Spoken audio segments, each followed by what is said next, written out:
The Rangers' massive turnaround from 2022 to 2023 caught most people off guard, but not me. And on today's show, I'm breaking down the 5 reasons why that turnaround happened so quickly and why it is absolutely not just a flash in the pan. All that and more on this episode of Locked On Rangers. Let's get into it. You are Locked On Rangers, your daily Texas Rangers podcast. Part of the Locked On Podcast Network, your team every day.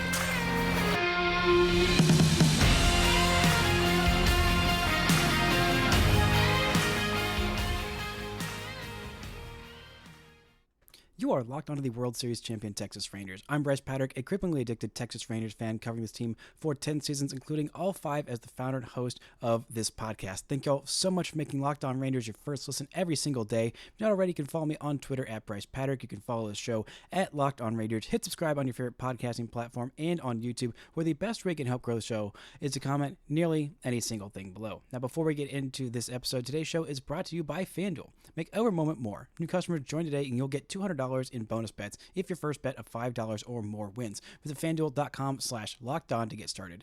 Now, before we get into this show any further, I want to announce a partnership with Sports Illustrated inside the Rangers. I'll be partnering with them for the foreseeable future, having my episodes on their site and partnering with them just to kind of join their staff and help flush things out and help grow the show even more to an even bigger audience. So if this is your first time listening from seeing the show on Inside the Rangers, welcome. If you're a longtime listener, this is not going to change all that much of the day-to-day content. It's still going to be bringing podcasts to you 5 days a week, and looking forward to this partnership. Should be a lot of fun. Now, this Rangers team improved so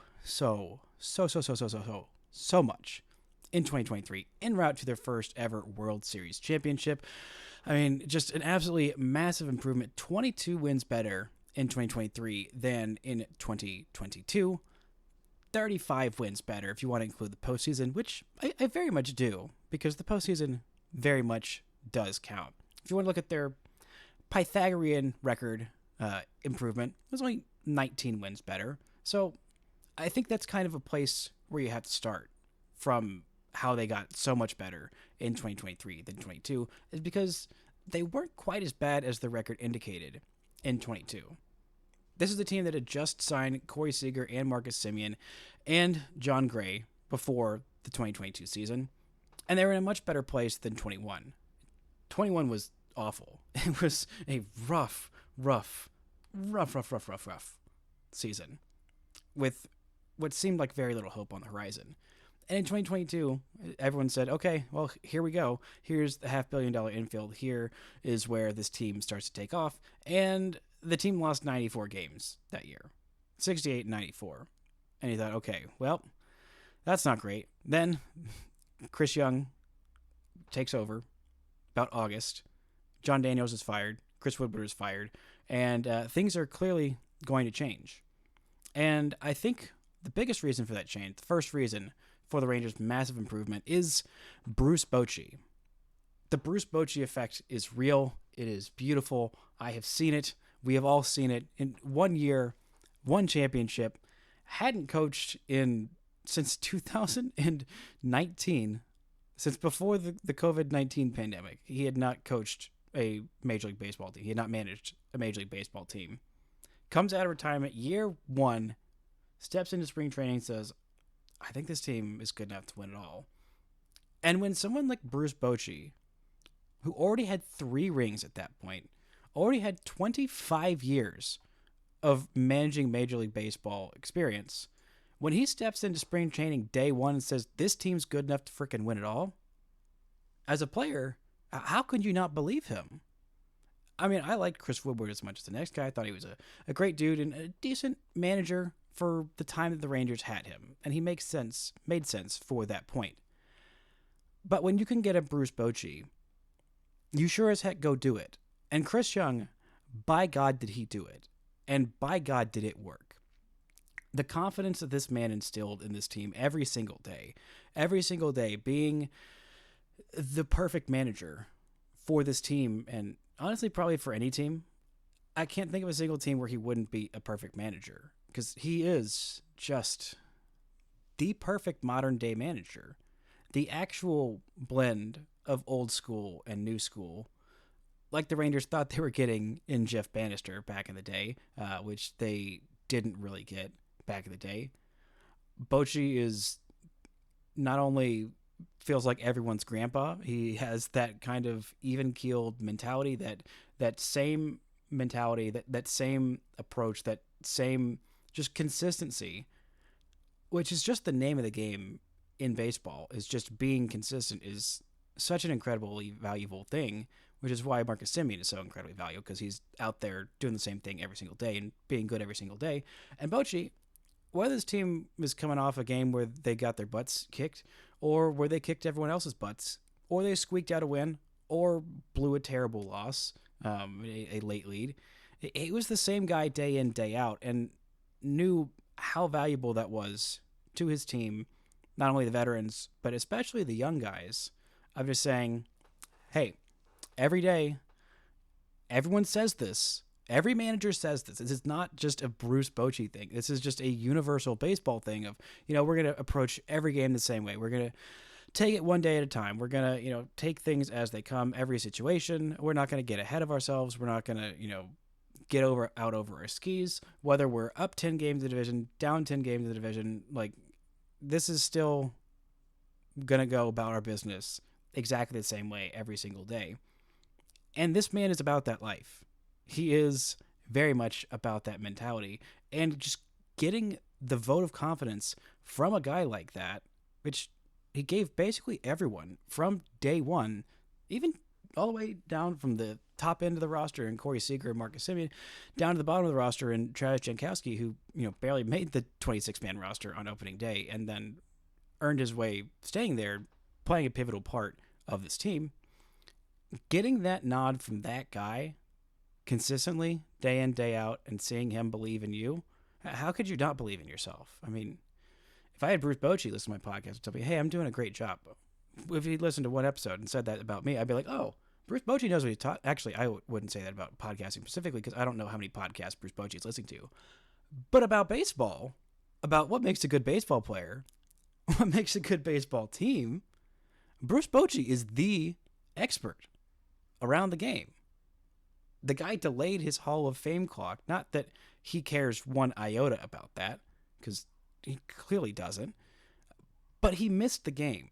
And for him to not only give that vote of confidence to the players in spring training, but just simply signing to be the Rangers manager, being sold by Chris Young on this team before they had signed all of those pitchers that winter. And I'm saying, yeah, it's been 4 years, but I want to come back, and I want to come back for this team, because there's no way in heck that Chris Young was the only person to ever approach Bruce Bochy about coming out of retirement, about coming back to the game, and saying, hey, why don't you want to give it another shot with this team? And there were plenty of other teams that had managerial openings over the years that were, possibly better spots. I'd have to imagine that, before the Padres got Bob Melvin, I'm sure they at least kicked the tires on Bruce Bochy. I mean, you have to do your due diligence at that point. Didn't work out with Bob Melvin and the Padres, but I'm sure if Bochy was the one who they got, maybe the Padres would have won a World Series. But they didn't. The Rangers got him, and the Rangers helped Bruce Bochy get his 4th World Series ring. And my God, having a manager like that in a sport where the coaching is most difficult to quantify its effect, it's not like college football or NFL football or the NBA or the NHL or whatever other sport. It is such a undefinable, indescribable kind of impact that you get from a manager. It felt very evident, very obvious from the get-go, from the time that pitchers and catchers reported this time last year, that Bruce Bochy's impact on this team was absolutely substantial and a huge part of why they were so much better last year than they were just the year before. We're going to look at more reasons why this team was so much better, and another part of Bruce Bochy's massive, massive influence. Right after this word from our sponsors. This episode is brought to you by eBay Motors. Passion, drive, and patience. What brings home the winning trophy is also what keeps your ride or die alive. eBay Motors has everything you need to maintain your vehicle and level it up to peak performance. From superchargers, roof racks, exhaust kits, LED headlights, and more, whether you're into speed, power, or style, eBay Motors has got you covered. With over 122 million parts for your number one ride or die, you'll always find exactly what you're looking for. And with eBay Guaranteed Fit, your part is guaranteed to fit your ride every time or your money back. Because with eBay Motors, you're burning rubber, not cash.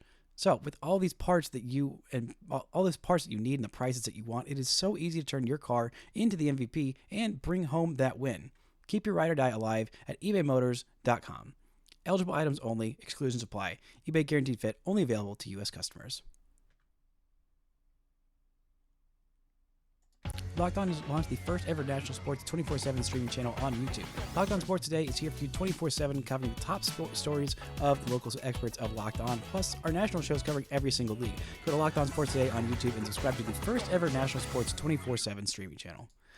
Now, this Rangers team improved quite a bit from 2022 to 23, and it seems like having Bruce Bochy around is definitely going to make that stick. Not that they're going to improve another 22 wins in 2024 from last year, but it's more on the table than I thought a 22 win improvement was from 21 to 22. Now, the number two reason this team improves so much, and is, I think, at least a decent part in part to Bruce Bochy and his effect, and that's the defensive improvement.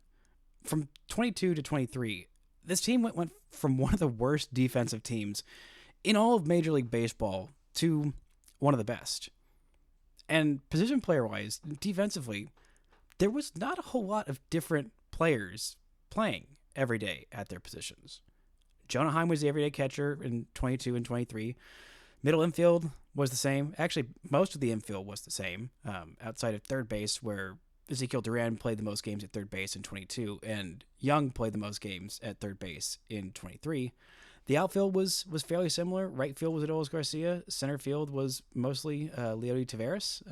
And then 2022 in left field, Bubba Thompson and a smorgasbord of everyone from Brad Miller to Cole Calhoun to Nick Solak to Willie Calhoun to Elier Hernandez, Zach Rex, Steven Gott, just a massive platoon of names in left field in 22, to mostly Travis Jankowski in left field in 23. Also, obviously, a little bit of Ezekiel Duran out there, a little bit of Evan Carter at the end. It should be mostly a lot of Evan Carter this year. A little bit of Robbie Grossman, which was not exactly defensive improvement, but for the most part, it was the same guys out there every single day, and massive improvements by these couple of guys, I think, made the biggest difference in the world. Corey Seager was massively better defensively in 23 than he was in 22, which was not what I expected at all. I did not expect a better defensive value from Seager in the year where the shift was being severely limited, if not entirely banned. He was having to have more range at shortstop, which a guy who's 6'5" is not exactly shortstop, size, but part of the insane value of Corey Seager, why he is worth the $325 million that the Rangers will be paying him over the course of a decade, is because he's not only one of the best players on earth, one of the best hitters on earth, he is also a shortstop. And he is by far the best hitting shortstop in all of baseball, full stop. Not anywhere close is whoever second place is, which I don't even want to think about who that is, because it doesn't matter, because they're so insanely far behind Corey Seager that the argument is not which shortstop is the best hitter. It's Corey Seager. Is Corey Seager the best hitter on the planet? Which I'm inclined to say probably yeah. But it's very much a debate between him and like five other guys. But Seager's defensive improvements were astonishing. I mean, from his runs from fielding, which is a metric that kind of a catch-all metric from Baseball Reference, that I feel like does a good job of incorporating all the different advanced metrics of range, your throwing arm, all kinds of different things. Seager went from a runs from fielding of -4 in 2022 to a +5 in 23. That is an insane level of improvement. His defensive WAR, according to Baseball Reference, went from 0.4 to 1.2. So 3 times better in 1 year of improvement. That is a huge, huge reason why this team got better. And, I mean, Seager's improvement was not necessarily expected. He was never expected to be a great defensive shortstop. Obviously, it's mostly because he can hit the crap out of baseballs as a shortstop. That is why he keeps playing there. But Nathaniel Lowe winning a Gold Glove, and not only of them finally awarding a Gold Glove to the right person for feels like the first time in forever, but the numbers behind it are massive. I mean, his runs from fielding, Nathaniel Lowe, in 2022 was -9. -9. The Rangers were 9 runs worse because just for the course of the full season, just from his defense at first base alone. And he saw that, and he knew that he was absolutely terrible defensively, and he proved that all the way to +3.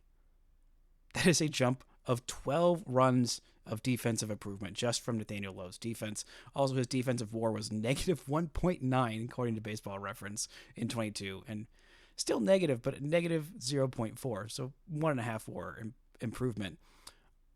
But I think the stat that really caught my eye the most was his outs above average, which again is kind of a general term from Baseball Savant that measures the range and just overall defensive value. Nathaniel Lowe was in the 2nd percentile of Major League Baseball, the bottom 2% of baseball in terms of being a fielder and his outs above average last year, or in 2022. And in 23, he was in the 87th percentile. He jumped up 85% from one of the 2% of the worst to one of the 13% of the best. That is just an absolutely insane level of improvement. Not to mention just the defensive improvement from Jankowski out there so much in left field, from Adolis Garcia improving a bit defensively in 23. I thought that he was fine enough to win a Gold Glove or be considered for it in 22, but he was more consistent this year. Louis Taveras improved quite a bit in center field as well, making some fantastic plays out there. And obviously second base and catcher, both of those positions were both elite defensively in 22 and 23. And Josh Young coming in his rookie year and being very, very good with the glove, which is not what anyone outside of maybe even Josh Smith or Josh Young didn't anticipate that kind of defensive impact from his rookie year. But he brought it, and this team brought it defensively. And I think maybe part of it was just the buy-in from Bochy from day one of like, we're going to do these basic things right. Part of it is they were winning more games, and so I think it's a lot easier to buy in defensively when, if I make an error and we're already losing by 10 runs in 2022 to in 23, when you're competing for the division, you're trying to make the playoffs for the first time in 6 years. Every run, really, every play does count. Every little step, every decision out there in the field matters a whole lot more than it does in a season where you're clearly not winning games. So I think that defense improvement was a huge, huge reason why this team got so much better so quickly in 2023. Coming up with the final 3 reasons why this team improved so much and why it is absolutely going to stick, and this team is still going to be very, very good in 2024. Right after this word from our sponsors. Happy Super Bowl to all who celebrate from FanDuel, America's #1 sportsbook.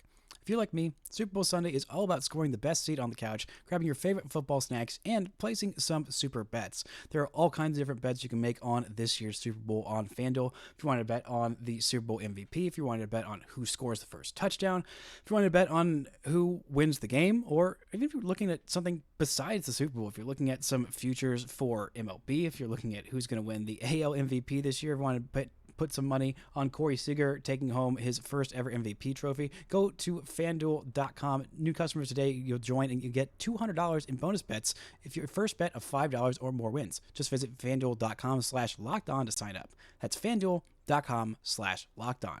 Make every moment more with FanDuel, an official sport partner of the NFL.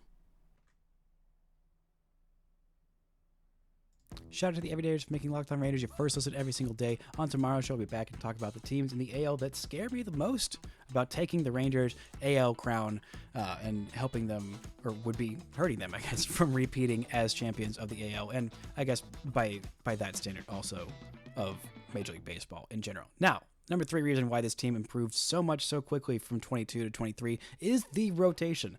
This is almost assuredly the biggest reason why this team improved so much. Obviously, all of these have a very important part to play. Every single bit helped. Every single one of these 5 reasons is why they jumped up so quickly. But this was the real reason, in my opinion, of why it happened so fast and why it's going to stick. It's because the Rangers got about 1 billion pitchers.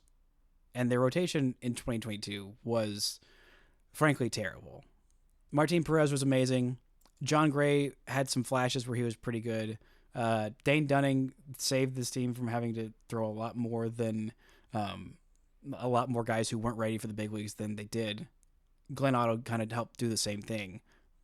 But from the end of the season in 2022 to mid-season, till the trade deadline, I should say, of 2023, these are all the starting pitchers that they added. Martin Perez, Jake Odorizzi, Jacob deGrom, Andrew Heaney, Nathan Eovaldi, Max Scherzer, and Jordan Montgomery. That is 7 starting pitchers added in a 9-month span. 10? It basically 9-month span. The Rangers added 7 starting pitchers. They already had 2 on their roster that were capable in John Gray and Dane Dunning. But they added 7. I know Martin Perez was just bringing him back, but 7 starting pitchers. And most of them were pretty darn good. And a lot of them got hurt. And that's why you add a bazillion starting pitchers, because the Rangers had 2.5 to 3 starting pitchers by the end of that season. Of all of those pitchers that they added on, they only had just a few, just Nathan Eovaldi, Jordan Montgomery, kind of John Gray, Andrew Heaney, kind of Dane Dunning, of guys who were capable of starting a playoff game and making an impact. That's why you get so many of them, and that's why I'm really hoping the Rangers will sign Jordan Montgomery back, or just somebody, because pitcher injuries happen quite a bit, as we've already seen this offseason of Max Scherzer's injury. Hoping that the Rangers can add to their rotation before spring training, but that is a big reason why they still have a decent amount of depth, especially with the 3 guys that are coming back in the second half, hopefully coming back fully healthy and on schedule in deGrom, Scherzer, and Malley. But adding 7 starting pitchers in a 9-month span is a pretty good way to improve your team significantly, especially if the rotation was quite terrible the year before. Number 4 reason is Corey Seager's insane improvement. Now, he was a victim of the shift, probably the number 1 victim of the shift in 2022, and probably the happiest person that the shift was gone in 2023. Now, that does not explain a nearly 300-point jump in his OPS. It doesn't quite. 250-ish. 240, whatever. I'm not doing that math. 241 points. Yeah, there you go. I did that math. 241-point jump from his OPS in 22 to 23. Same amount of home runs. 18 more doubles. And I guess 1 fewer triple in, 20 fewer games? 23, 22, however many. Significantly fewer games than he played in 2022. Because the guy was just the best hitter in baseball for the vast majority of the season. Outside of Ronald Acuna Jr., I would say that Corey Seager was pretty comfortably the second best hitter in baseball for last year. He was insane. He was so much better. And because he had one kind of mediocre season in 22, where he still did hit a career-high 33 home runs and a 772 OPS, a 117 OPS plus, That's not terrible. And he was an all-star that year. But everyone thought, oh, wow, I forgot that Corey Seager... Actually, Corey Seager's just bad now. He's just bad. Like he hadn't had a career OPS plus of 134 at that point. They just forgot that Corey Seager's freaking amazing. And Corey Seager remembered, oh, I'm freaking amazing. And then he was. And that's kind of helpful when you have a guy who was a fringe all-star and goes to number 2 in MVP voting. That'll help you win a few more games from year to year. Granted, there were a few other guys who made massive improvements offensively. I think mainly Adolis Garcia was the other guy offensively that had the most improvement. Marcus Simeon's numbers overall aren't that crazy different, but the consistency of not having a horrendous first 2 months of the season kind of helped that just a little bit. It was about a 100-ish point swing in his OPS, which if you look in the second half of what Marcus Simeon was doing, he was basically doing just Marcus Simeon things. It just took a little while for him to get going, get comfortable in a new place. But the rest of this lineup was pretty darn good as well. But Corey Seager's improvements from 22 to 23, just absolutely insane part of how good, insane jump. And something that I think, while he might not have a 1,030 OPS or whatever it actually was, 1,013 OPS and a 6.9 WAR season in 24, there's no reason to think Corey Seager is going to stop being amazing at hitting baseballs very hard and being the best shortstop in baseball anytime soon. Now, the number 5 reason why the Rangers improved so much from 22 to 23 is the youth movement. Now, it was mainly the improvement from these young guys, the depth of this team, and part of the youth movement improvement was also having the prospects to go out at midseason and go get a Jordan Montgomery, to go get a Aroldis Chapman, to go get a Max Scherzer. Having the depth of that farm and using it, and those guys having big seasons on the farm, Luis Angel Acuna specifically, the way that he improved basically from 22 to 23. He was still having a solid season in 22, but really adding on that in 23, which made it to the point where the Rangers could go get a Max Scherzer just for him alone and also get $30 million or so from the New York Mets to take their ace and future Hall of Famer and 3-time Cy Young winner. And also the improvements from TK Roby and from Thomas Saggese to be able to be good enough to entice the St. Louis Cardinals to part with Jordan Montgomery, the World Series champion, World Series hero, hopefully 2024 Texas Ranger. But also the massive improvements from Leody Taveras from 22 to 23, and from Ezekiel Duran, who stepped up massively when Corey Seager went down due to injury, and also Josh Young, all-star starting third baseman for the American League as a rookie, somehow finished 4th in AL Rookie of the Year voting. And oh yeah, one last young guy who made a little bit of an impact, a guy named Evan Carter, who was absolutely sensational in his 23 regular season games and his several postseason games where he hit third on a World Series champion Texas Rangers team as a freshly turned 21-year-old. The youth movement of this team was absolutely massive. The impact of the little savior, Evan Carter, coming in and just giving this team a little bit of new life right when it felt like all hope was lost. Not that he fixed everything with this team. Not that he's the only reason why they found a second wind in the postseason. It's definitely not the only reason.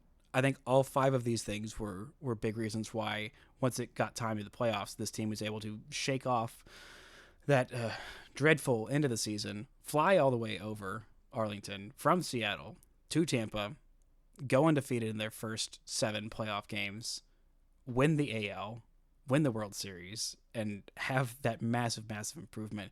All 5 of these different things played a big factor. And all 5 of these things are going to be still affecting this team in 24. They're not things that are just going away. Granted, the rotation isn't quite as deep as in 23 until hopefully those reinforcements get back, depending on if Monty comes back or no. But at this point, he is not, and I'm going to start to lean more towards it's not happening than it is. But Corey Seager is still going to be amazing. This defense is only going to get better by adding Evan Carter every day in left field, and hopefully some more improvements defensively from Josh Young, which he's continued to improve defensively. Maybe a little bit of improvement defensively from Leody Taveras in center field, of just that level of consistency that we haven't quite seen. We've seen him make the amazing play. We've seen him make the spectacular play. We've seen him rob a home run from Yordan Alvarez in the ALCS, which was freaking amazing. But just a little bit more consistency in the easier plays of making those. That can level this defense up even more. And Bruce Bochy is still going to be here. And that winning team culture that it took a while for those big money veterans to kind of establish on this team and in this clubhouse, it didn't just happen the second those guys signed. Okay, we're going to start winning now. We're going to turn around a team that's been mid to terrible since 2016, and we're just going to fix it overnight. It takes time. It takes time for hitters to trust that new hitting coaching staff that was implemented back in 2022 in Donnie Ecker and Tim Hires.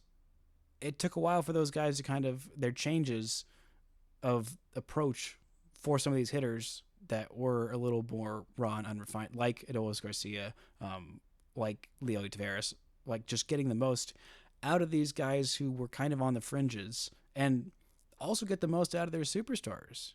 I mean, I know Corey Seager does a lot of his own research, has his own hitting coach and a lot of work on his own, but having that hitting coaching staff is, I'm not saying that they're 100% of the reason why Seager got so much better, but they're definitely not a small part in it. They definitely helped him out of, making sure that those changes and those tweaks that he made from year over year stuck. And this team is not going anywhere. This team is only getting better. Hopefully they can have some more youth movement in a combination of Wyatt Langford or Justin Foscue or just the other young guys who are no longer rookies in Leody and Josh Young can step forward. And maybe we can see, I don't think we're going to have the same level of success that we're going to see from Evan Carter that he had in the final 20 games of the season and the postseason, but he's still going to be a really darn good player, a really consistent player.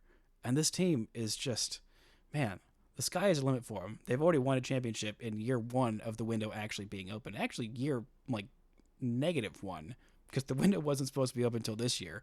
They've already won a ring. They're playing with house money, and the improvements from 22 to 23 are definitely here to stick, just like the World Series champion, Texas Rangers. That's going to do it for today's show. Thank y'all so much for listening and subscribing, and until next time, don't forget to enjoy World Series champion Texas Rangers baseball.